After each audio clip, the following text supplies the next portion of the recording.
Hey, everybody, welcome back to Biblical Languages and Literature. I'm Dr. Dost, and we are here to work through Daniel chapter 1 and verse 3 today. So, we're going through a series, word by word, through the Hebrew and Aramaic text of Daniel. We're paying attention to manuscripts. So, every now and again, I'll open up the Aleppo and Leningrad codices, when necessary, and we'll look at the Masorah, talk a little bit about that, talk a little bit about cantillation marks, and also some historical and cultural background of the book of Daniel. But the principal focus is on the Hebrew and Aramaic text itself. So let's get started.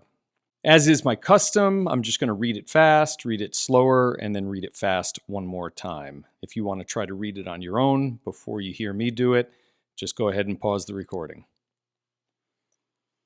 All right, Daniel 1:3. ויאמר המלך לאשפנז רב סריסיו להביא מבני ישראל ומזרע המלוכה ומן הפרטמים. Now a little bit slower. ויאמר המלך לאשפנז רב סריסיו להביא מבני ישראל ומזרע המלוכה ומן הפרטמים. ויאמר המלך לאשפנז רב סריסיו להביא מבני ישראל ומזרע המלוכה ומן הפרטמים. All right, so the first word here in the text is vayomer, vayomer, vayomer. Okay, and so this is going to be a G stem. Again, some of you may call it call, some of you may call it pa'al. It's fine. I just tend to use the term G stem. I deal a lot with Aramaic, and I like the nomenclature system that's adopted in the study of Aramaic, the field of Aramaic studies, and that's used in the comprehensive Aramaic lexicon. So G stem, vayomer. Okay, and so this is going to be a vav consecutive. And he said, right, the yud prefix, third masculine singular prefix, and then, of course, the vav with the expected patach and dagesh in the prefix. Okay, so vayomer, and he said. Who said? Right, verb, then subject, typically. And then we have this phrase, rav sarisav. Okay, so rav is going to mean chief, okay, chief, and then saris can mean eunuch, and perhaps the English Bible that you're reading along with has the translation, his chief eunuch or chief of his eunuchs. Well, I just want to look really quickly at the Hebrew Aramaic lexicon, and what you will see when you go there is that this word here, there it is, saris, there's the lexical entry, right, can simply mean high official. Okay, politics, military, whatever. And so we see example of this, here, 2 Kings 18:17, Jerome. Okay, let's talk a little bit about the cantillation marks for a minute.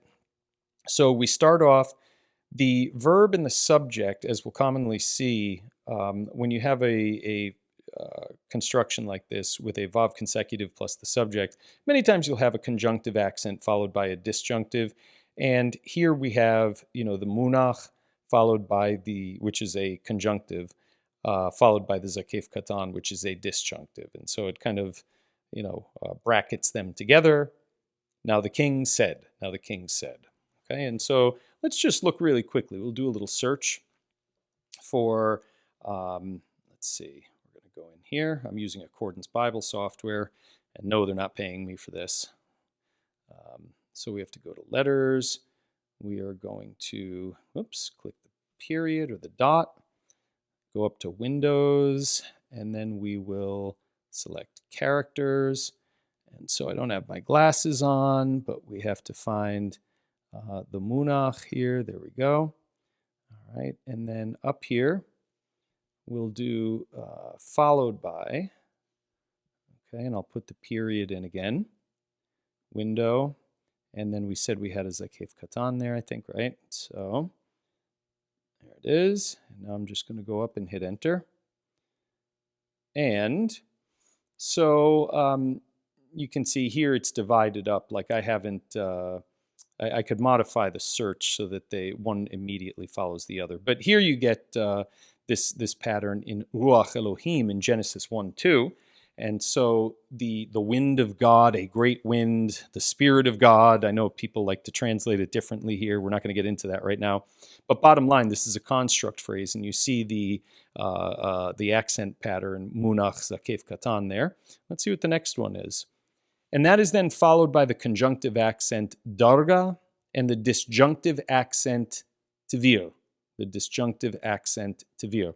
So what I thought we'd do here, because this is a less familiar pattern, is let's do a little search and let's see where this pattern shows up elsewhere in the Hebrew Bible. This is just a great way of reinforcing what we're learning, right? So let's, what did we say we had? We had the Gershayim first. Okay. There it is. So we're going to put that in. And then we'll put the command for followed by, put a period in, and then we're going to put the darga in. So we have to go back up to Windows. Okay. And I wish I remembered to bring my glasses every time. And that's where we have the same pattern of Gershayim, darga, tvir. Okay.